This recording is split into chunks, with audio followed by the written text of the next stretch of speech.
अच्छा गाइस, आज की ये जो कहानी है, ये कहानी हमें सारादीन मोहम्मद ने इंटीरियर सिंध से शेयर की है। बेसिकली ये जो कहानी है, ये इनके फादर की कहानी है और ये उस दौर की कहानी है जब 1978-79 चल रहा था। और ये बताती है कि ये लोग इंटीरियर सिंध के एक गांव के अंदर रहा करते थे।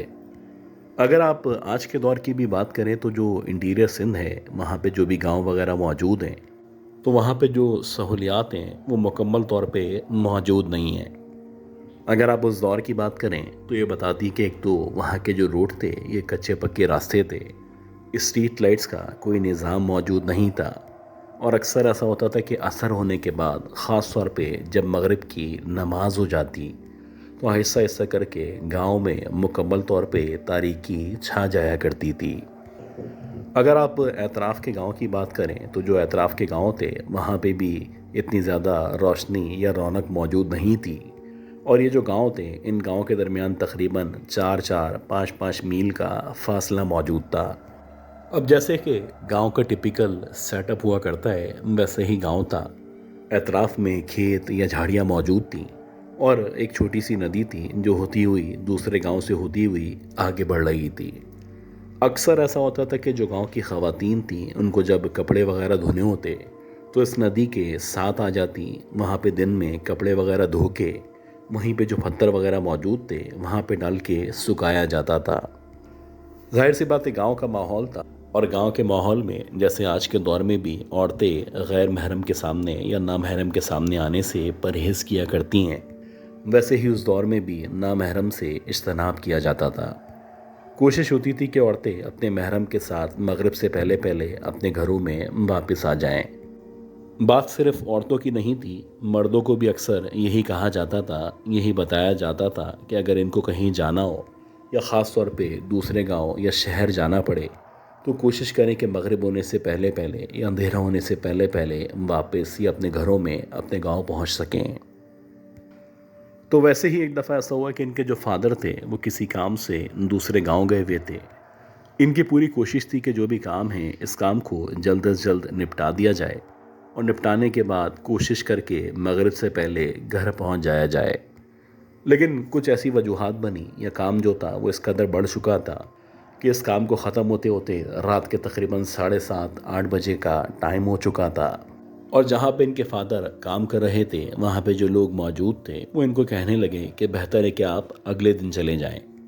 लेकिन ज़ाहिर सी बात है, घर वाले यहाँ पे इस गांव में इनका वेट कर रहे थे। और अगर ये टाइम पे बर वक्त अपने घर नहीं पहुँचते तो यहाँ पे घर वाले परेशान होके इनको ढूंढने के लिए निकल सकते थे। यही सोचने के बाद इनके फादर ने वापस अपने गांव की तरफ जाने का फ़ैसला किया।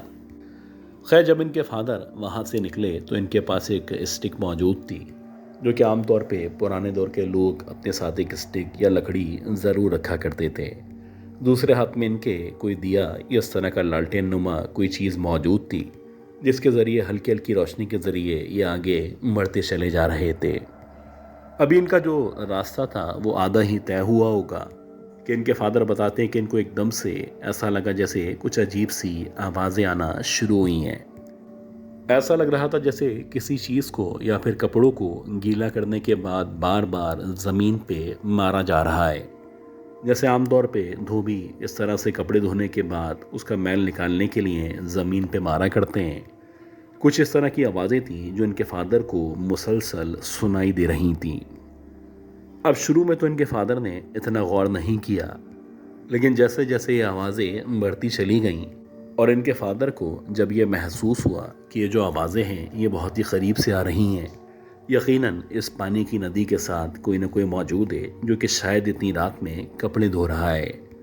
आमतौर पे कपड़े धोने के बारे में या इस तरह के कामों के बारे में दिन में काम किया जाता है और रात में काम करने से परहेज़ किया जाता है। बहरहाल इन आवाज़ों को फॉलो करते करते जब मेरे फादर उस तरफ पहुँचे जहाँ से आवाज़ें आ रही थीं, तो अब इनके पास जो चराग या रोशनी मौजूद थी, उसकी मदद से जब इन्होंने ऊपर करके उस वजूद को देखना चाहा जो वहाँ पे बैठा हुआ कपड़े धो रहा था, तो फादर बताते हैं कि कुछ अजीब सा मंज़र था जो मेरी आंखों के सामने मौजूद था। और ऐसा लग रहा था जैसे कोई औरत है जो मुसलसल इस नदी के किनारे बैठ के बार बार कपड़ों को ज़मीन पे मार रही है। हैरान कुन बात यह थी कि इस गांव के माहौल में, इस वीराने में किसी औरत का इतनी रात में निकलना, और ना सिर्फ निकलना बल्कि निकल के इस तरह से बेबाकी से कपड़ों को धोना, ये बड़ी ही अजीब बात थी। खैर, इनके फादर ने सोचा कि हो सकता है इत्तेफाक हो, कोई मजबूरी हो जिसकी वजह से औरत इतनी रात में कपड़े धोने के लिए यहाँ पे आके बैठी हुई है। खैर, इस औरत पे जब मज़ीद गौर किया गया तो कुछ अजीब सा इसका वजूद लग रहा था। ऐसा लग रहा था जैसे इसका जो जिस्म है कुछ अजीब तरीके से पतला सा और बहुत ही लंबा सा जिस्म है। और हैरान कुन बात ये थी, ये जो औरत थी ये बाकायदा बालों को खोल के मुसलसल कपड़े धो रही थी। खैर, इनके फादर को अब तक इस औरत का जो बैक साइड वाला हिस्सा है या पीछे का जो हिस्सा है वो दिखाई दे रहा था। अब आहिस्ता आहिस्ता करके जब उस औरत ने ऐसे ही बैठे बैठे अपनी गर्दन को पीछे करना शुरू किया, तो जैसे आमतौर पे जब इंसान अपनी गर्दन को पीछे की तरफ घुमाता है तो एक ख़ास हद के बाद उसको बाकायदा मुड़ना पड़ता है और मुड़ने के बाद वो पीछे देख पाता है। लेकिन हैरान कुन बात ये थी, ये जो औरत थी जब इसने अपनी गर्दन को घुमाना या पीछे की तरफ करना शुरू किया तो उसका जो वजूद था वो वैसे ही कपड़े धोने में मसरूफ़ था, यानी उसका जो जिस्म था वो आगे की तरफ मौजूद था। लेकिन ऐसा लग रहा था इसकी गर्दन मुकम्मल तौर पे मुड़ने के बाद पीछे की तरफ आ चुकी है। और इससे ज़्यादा हैरान कुन बात ये थी कि ये जो औरत थी, इस औरत की जो दोनों आँखें थीं, ऐसा लग रहा था जैसे मुकम्मल तौर पे या तो ऊपर चढ़ी हुई हैं या फिर इसकी वाकई में आंखों की जो आई बॉल्स हैं ये सफ़ेद कलर की थीं। अब इसी दौरानी में जब मेरे फादर की नज़र उस औरत के एग्जैक्टली पैरों की तरफ पड़ी तो वाकई में पैर भी ऐसा लग रहा था जैसे इसके उल्टे पैर हैं। अब ये जो मंज़र था ये बड़ा ही खौफनाक मंज़र था, और ये मंज़र देखने के बाद मेरे फादर ने सोचा कि मैं यहाँ से पलटता हूँ और पलटने के बाद वापस से अपनी मंजिल की तरफ बढ़ना शुरू करता हूँ। जैसे ही मेरे फादर पलटे और पलटने के बाद जब इन्होंने आगे की तरफ बढ़ना शुरू किया तो मेरे फादर बताते हैं कि एकदम से मुझे ऐसा लगा जैसे मेरे कंधे पे कोई चीज़ आके टकराई हो या मेरे कंधे पे किसी ने हाथ रखा हो। अजीब बात ये थी कि जब मैंने पलट के पीछे की तरफ देखा तो वो औरत वहीं इतनी दूर उस नदी के पास बैठी हुई थी और वैसे ही उसका मुंह मेरी तरफ था। लेकिन हैरान कुन बात ये थी कि वहाँ पे बैठे होने के बावजूद इसका जो हाथ था वो इस कदर लंबा या बड़ा हो चुका था कि उसका एक हाथ मेरे कंधे पे मौजूद था, जबकि उसका जो वजूद था वो मुझसे उतना ही दूर था जैसे कि अब से कुछ देर पहले मैंने अपनी आंखों से देखा था। खैर, मेरे फादर ने एकदम से उस औरत के हाथ को अपने कंधे से हटाया और पलट के जितना तेज़ रफ्तारी के साथ ये अपने गांव, अपने घर की तरफ भाग सकते थे, इन्होंने न सिर्फ भागना शुरू किया बल्कि पूरे रास्ते जो भी कुरानी आयत इनको याद थी, जो भी सूरतें इनके जहन में मौजूद थीं, ये मुसलसल उनकी तिलावत करते चले गए।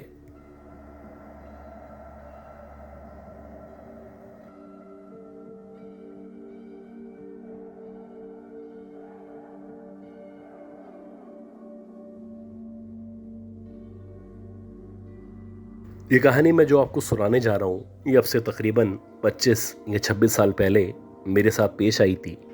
हुआ कुछ इस तरह से था कि मेरे भाई की शादी चल रही थी और हमारी जो रिहाइश थी वो मुझे अच्छी तरह याद है कि हम लोग नॉर्थ आलमाबाद ब्लॉक जे के अंदर रहा करते थे। तो अक्सर ऐसा होता था कि शादी के सिलसिले में हमारे जो करीबी रिश्तेदार हैं, यानी जो मेरे चाचा, फूफो, खाला वगैरह के बच्चे हैं, वो अक्सर शाम में या फिर रात में हमारे घर आ जाते और रात के 2-2, 3-3 बजे तक एक रौनक मची रहती। अब जाहिर सी बात, ये जो शादी थी ये हमारे घर की शादी थी तो उसमें हम लोग एंजॉय कर रहे थे। लेकिन कभी कभी ऐसा भी होता था कि जो मेरी कज़न्स हैं, ख़ास तौर पे जो मेरी फुप्पो और खाला की बेटियां हैं, अक्सर 2 या 3 बजे मैं उनको छोड़ने के लिए गुलशन मेमार की तरफ जाया करता था।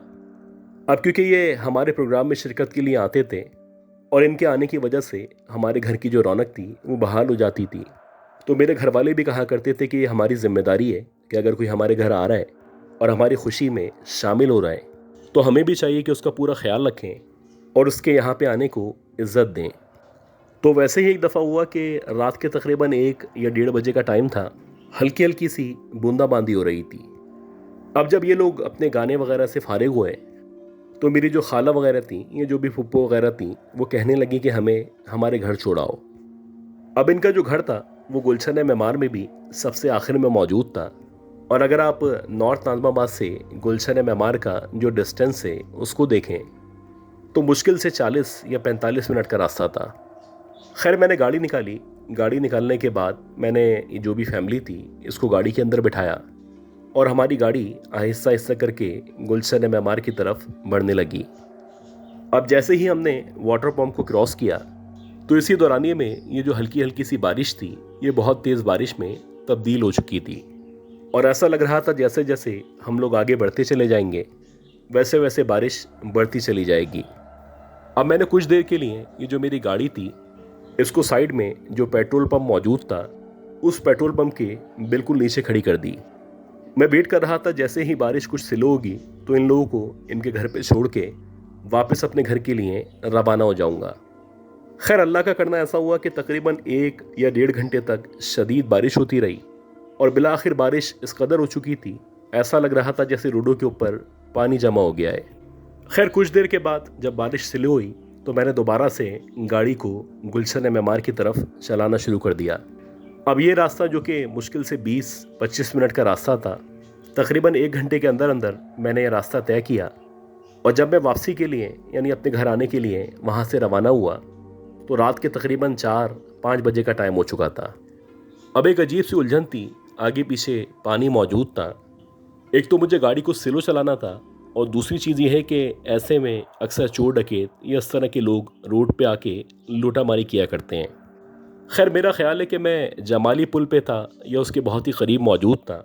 इसी दौरानिए में मुझे ऐसा लगा कि मेरी गाड़ी ने झटके लेना शुरू कर दिए हैं। हालांकि जो मेरी गाड़ी थी वो प्रॉपरली मेंटेन गाड़ी थी और मैं एक्सपेक्ट नहीं कर सकता था कि इतनी बारिश में या हल्की फुल्की बारिश में ये गाड़ी बंद हो सके। खैर जैसे ही उसने झटके लेना शुरू किए तो मैंने एक्सीलेटर दिया और जब मैंने एक्सीलेटर देना शुरू किया तो ऐसा हुआ कि जो मेरी गाड़ी थी वो प्रॉपरली चलना शुरू हो गई।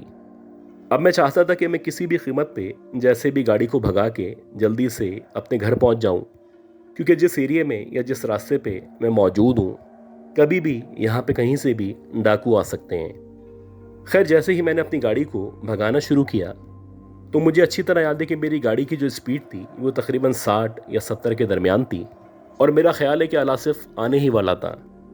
इसी दौरानिए में मुझे ऐसा लगा कि इस रोड पे जिस रोड पे मैं शराब बोर्ड की तरफ बढ़ रहा हूँ लेफ़्ट साइड पे यानी रोड के बिल्कुल बराबर में कोई औरत चलती हुई जा रही है और ऐसा लग रहा है जैसे उसने बहुत बड़ा सा बुर्का पहन रखा है। अब पहले मेरा यही ख्याल था कि हो सकता है जो भी औरत है वो यहीं कहीं रहा करती हो और इसने इसी तरह के कपड़े पहन रखे थे। लेकिन जैसे ही मैं उस औरत के बिल्कुल करीब पहुंचा यानी मेरे और उस औरत के दरमियान तकरीबन 30 या 40 फीट का फासला मौजूद था और जब मेरी नज़र प्रॉपरली उसके नीचे की तरफ पड़ी तो मुझे ऐसा लगा कि उस औरत के जो पाँव हैं वो ज़मीन के ऊपर टिके हुए नहीं हैं। ऐसा लग रहा था जैसे वो हवा में मौजूद है और हवा के अंदर उड़ती हुई आगे बढ़ रही है। अब ये बड़ी हैरान कुन बात थी कि अगर किसी औरत के पाँव ज़मीन पे मौजूद नहीं है तो बिलाखिर वो कैसे चल सकती है या फिर वो कैसे आगे बढ़ सकती है। इसी दौरानिए में जब मेरी गाड़ी ने उसको क्रॉस किया तो एकदम से उस औरत ने मेरी गाड़ी की तरफ देखा। अब मैं मुसलसल लेफ़्ट साइड पे देख रहा था और वो औरत मेरी गाड़ी की तरफ देख रही थी। मुझे अच्छी तरह याद है कि जब मेरी नज़र उस औरत के चेहरे पे पड़ी है तो ऐसा लग रहा था कि उसका जो चेहरा है कुछ अजीब सा भयानक सा चेहरा है और हैरान कुन बात ये थी कि उसकी जो आंखें थीं ऐसा लग रहा था जैसे उसकी आंखों की जो पुतलियाँ हैं वो मुकम्मल तौर पे ऊपर चढ़ी हुई हैं। उसकी जो आई बॉल्स थीं मुकम्मल तौर पे सफ़ेद थीं और अब मुझे यकीन हो चला था कि जो भी मखलूक मेरे बराबर में या मेरे साथ मौजूद है वो कम अज़ कम इंसान नहीं है। अल्लाह जानते हैं कि जैसे तैसे करके कुरानी आयत पढ़ के जब मैंने अपनी गाड़ी को आगे बढ़ाना शुरू किया तो मुझे तकरीबन वाटर पम्प तक एहसास होता रहा जैसे वो औरत या वो जो भी मखलूक थी मुसलसल मुझे फॉलो कर रही है। अब जैसे तैसे करके जब मैं वापस अपने घर पहुंचा तो मुझे इस दौरानिए में 103, 104 बुखार हो चुका था और अजीब बात यह थी कि जब मैं अपने घर पहुंचा तो मुझे एकदम से कमज़ोरी सी महसूस हो रही थी। ऐसा लग रहा था जैसे मेरी आंखें मुसलसल जल रही हैं और कुछ अजीब सा था, यानी कि ऐसा लग रहा था कभी मैं गुनूदगी में हूँ, कभी मुझे चक्कर आ रहे हैं और कभी मुझे उस औरत के अपने करीब होने का एहसास हो रहा था। खैर जैसे तैसे करके जब फजर की अजान हुई तो फजर की अजान के बाद मेरे जो बाबा थे वो सामने जो मस्जिद थी वहाँ पे गए। वहाँ जाके उन्होंने नमाज़ पढ़ी और नमाज़ पढ़ने के बाद जब वो इमाम साहब को अपने साथ लेके मेरे पास आए तो मुझे उसके बाद कुछ याद नहीं है। मेरे घर वाले बताते हैं कि जब मेरे बाबा इमाम साहब को लेके हमारे घर आए तो मैंने एकदम से चीखना शुरू कर दिया। मेरी जो आवाज़ थी मुकम्मल तौर पे चेंज हो चुकी थी और ऐसा लग रहा था मेरे मुंह से एक के बजाय दो आवाज़ें निकल रही हैं। एक आवाज़ शायद मेरी अपनी थी, जबकि जो दूसरी आवाज़ थी ऐसा लग रहा था जैसे कोई औरत मेरी आवाज़ में बात कर रही है। खैर वो जो इमाम साहब थे, जब उनको बताया गया कि ऐसे ऐसे हमारा जो बेटा है वो गुलशन में मार गया था और जब से ये वापस आया है तो इसकी तबीयत ख़राब सी है। वो जो इमाम साहब थे उन्होंने अपने तौर पे हिसाब किताब लगाया और उन्होंने मेरे ऊपर दम दुरूद किया। मेरी अम्मी बताती है कि तकरीबन 6 से 7 घंटे तक मुसलसल मेरे ऊपर दम दुरूद किया गया और मेरे ऊपर कुरानी आयत का दम करने के बाद पानी छिड़का गया। तब कहीं जाके आहिस्ता आहिस्ता करके मेरी जो हालत थी वो नॉर्मल होना शुरू हुई।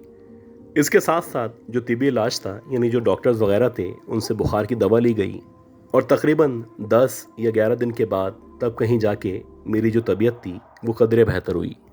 लेकिन उसके बाद से अक्सर ऐसा होता कि जैसे ही रात होती, यानी कि ख़ास तौर पे जब मगरिब के बाद का टाइम होता, तो मुझे अपने अतराफ़ में किसी के बातें करने की या फिर किसी के शोर करने की आवाज़ें आया करती। कभी ऐसा लगता कि बहुत सारे लोग मेरे अतराफ़ में मौजूद हैं, हालांकि मैं अपने कमरे में तन्हा होता, लेकिन बार बार मुझे किसी की मौजूदगी का एहसास हुआ करता था। इसके साथ साथ एक और चीज़ थी जो मेरे साथ होना शुरू हुई थी, यानी कि हर जुमेरात की रात को रात के तकरीबन 10 या 11 के दरमियान मेरे साथ कोई ना कोई वाक़या पेश आता। कभी ऐसा होता कि मेरे चोट लग जाती, कभी ऐसा होता कि कोई बुरी खबर सुनने को मिलती और कभी कभी ऐसा होता कि मेरा जो जिस्म है वो देखते ही देखते भारी होने लगता। खैर तकरीबन 1 या 1.5 महीने तक ये जो इमाम साहब थे ये अपने तौर पे मेरा इलाज करते रहे और जब इनके इलाज करने के बावजूद मेरी जो तबीयत थी वो कदरे बेहतर नहीं हुई, तो जो मेरे वालिदैन थे उन्होंने मुख्तलिफ लोगों से इस बारे में डिस्कशन करना शुरू किया। बिला आखिर काफ़ी अरसे के बाद हमें एक साहब का पता चला जो कि फेडरल बी एरिया में रहा करते थे, और जब उनसे कांटेक्ट किया गया या उनसे मेरा इलाज शुरू करवाया गया तो अक्सर ऐसा होता कि मुझे रात के औकात में दौड़े पड़ना शुरू हो जाते। मेरी अम्मी बताया करती थी कि अक्सर रात के औकात में, यानी कि 2 या 3 बजे के टाइम, मैं खुद ब खुद अपने आप से बातें करना शुरू कर देता हूँ। ऐसा लगता है कि मैं ही सवाल कर रहा हूँ और मैं खुद ही किसी और आवाज़ में जवाब दे रहा हूँ। खैर अल्लाह अल्लाह करके तकरीबन 41 या 42 दिनों तक मेरा मुकम्मल तौर पे इलाज किया गया और उसके बाद से मेरे ऊपर पाबंदी लगा दी गई थी। ख़ास तौर पे मगरिब की नमाज के बाद मुझे किसी भी सूरत घर से बाहर निकलने से परहेज़ करना है। तकरीबन 90 दिन तक मुझे घर से बाहर निकलने से रोका गया। ख़ास तौर पे रात के औकात में मुझे मना किया जाता कि मुझे किसी भी कीमत पे बाहर नहीं जाना है। अल्लाह अल्लाह करके जब ये इलाज कंप्लीट हुआ तो तब कहीं जाके मेरी जो तबीयत थी वो बेहतर हुई। और अफसोस की बात ये भी थी कि मेरे भाई की जो शादी थी, जो कि उस वक्त होने वाली थी, मेरी ख़राब तबीयत की वजह से ना सिर्फ उसकी शादी को डिले किया गया, बल्कि मेरे भाई की शादी में तकरीबन 6 से 8 महीने मज़ीद लग गए।